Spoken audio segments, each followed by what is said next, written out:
మీ అత్తయ్య ఒకప్పుడు ఎలా ఉండేది అనుకుంటున్నావు?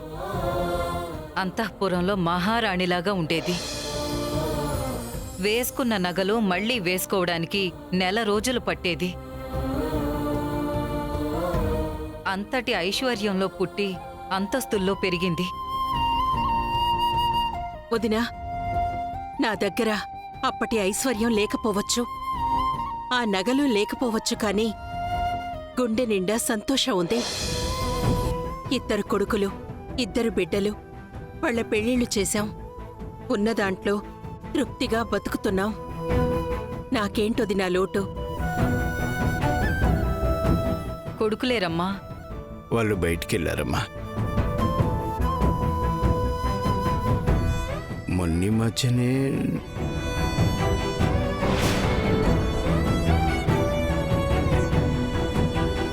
ఏం లేదు వదినా, ఈ మధ్య నేను హాస్పిటల్లో ఉంటే చిన్న కూతురొచ్చి చూసి వెళ్ళింది.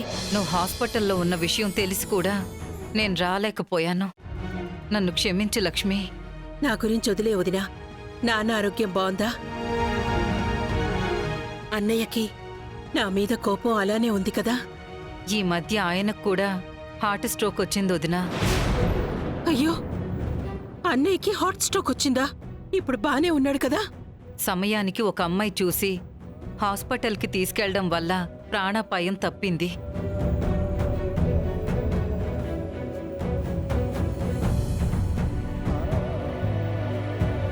ఎవరా అమ్మాయి? భాను అని అయిన వాళ్ళు ఎవరూ లేరని తెలిసి ఇంటికి తీసుకొచ్చాం. ఆ అమ్మాయి మన కుటుంబానికి దేవత. చల్లగా ఉండాలి. ఇంటికి తీసుకొచ్చి చాలా మంచి పని చేశారు. అత్తయ్య, పంట పూర్తయింది. వదినా, పద. ఇవాళ నా చేతులతో వడ్డిస్తాను. లేదు లక్ష్మి, మళ్ళొచ్చినప్పుడు తింటాను. నేనొచ్చిన పనేంటంటే, శంకర్పల్లిలో ల్యాండ్ నీ పేరు మీద ఉంది కదా, నీకీ డబ్బిచ్చి దీని తాలూకు పేపర్స్ మీద సంతకం పెట్టించుకురమ్మని మీ అన్నయ్య చెప్పారు.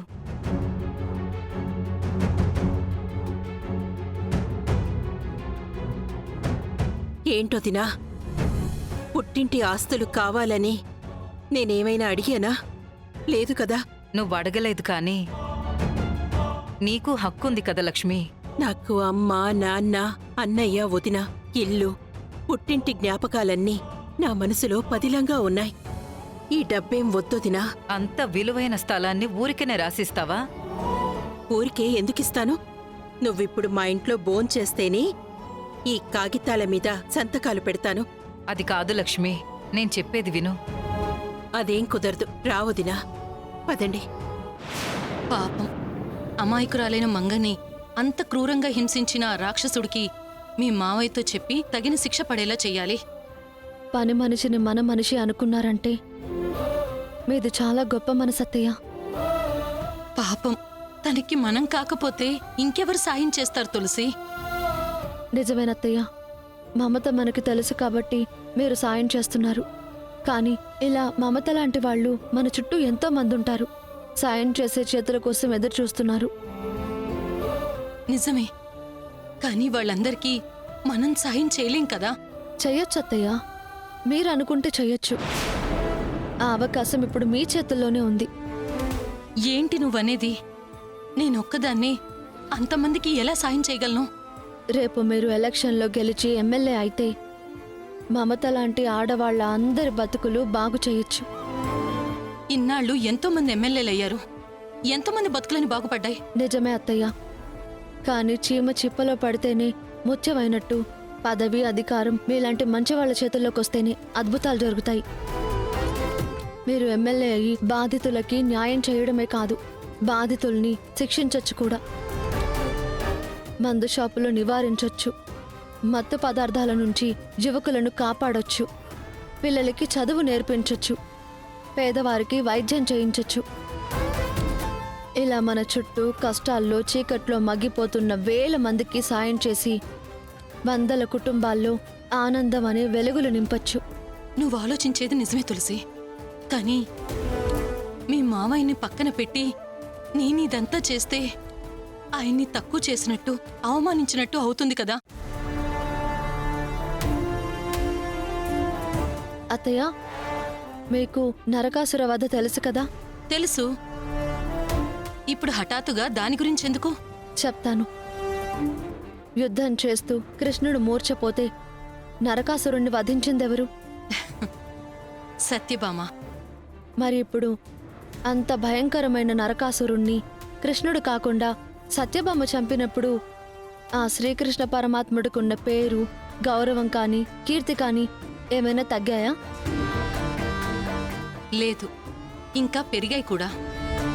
మరప్పుడు మావయ్యకి బదులు మీరు పోటీ చేసి ఎమ్మెల్యే అయితే మావయ్యకున్న విలువ ఎందుకు తగ్గుతుంది? ఆయనని అవమానించినట్టు ఎలా అవుతుంది? నిజమే. అప్పుడు కృష్ణుడు యుద్ధం చేసి నరకాసురుణ్ణి చంపేవాడు. ఆయన మూర్ఛపోయాడు కాబట్టి సత్యభామ రంగంలోకి దిగింది. ఇప్పుడు కూడా మావయ్యకి టికెట్ వచ్చుంటే ఆయనే పోటీ చేసేవారు కదా. ఆయనకి రాని అవకాశం మీకొచ్చింది కాబట్టి మీరు పోటీలో నిలబడాలి, గెలవాలి.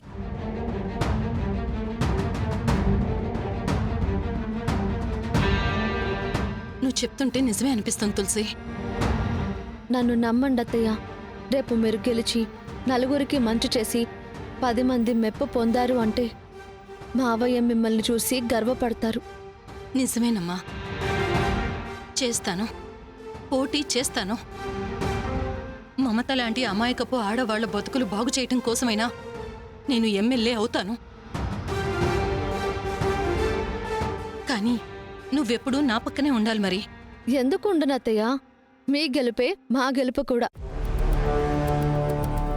తండ్రి కొడుకులు ఛాలెంజ్ చేసుకున్నట్టు నేను ఇంట్లో ఉండాలన్నా, ఆ కనిష్క ఇంట్లో నుంచి పోవాలన్నా మనం గెలిచి తీరాల్సిందే అత్తయ్య. వేరే దారి లేదు. హ్మ్.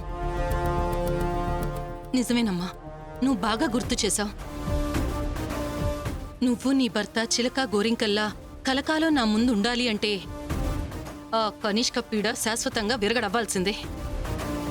దానికోసమైనా సరే నువ్వు చెప్పినట్టు నేను ఎన్నికల యుద్ధంలో సత్యభామలా పోరాడతాను. ఎమ్మెల్యే పదవి కోసం నామినేషన్ వేస్తాను.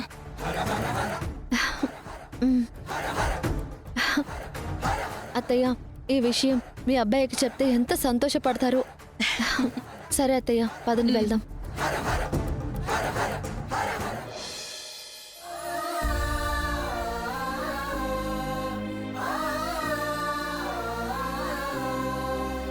వదినా, ఏం ఆలోచిస్తున్నావు?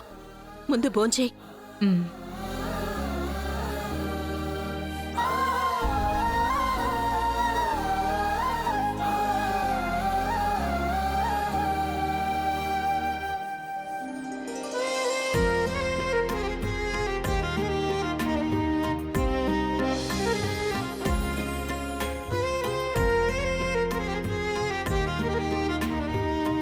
ఇప్పుడైనా సంతకాలు పెడతావా?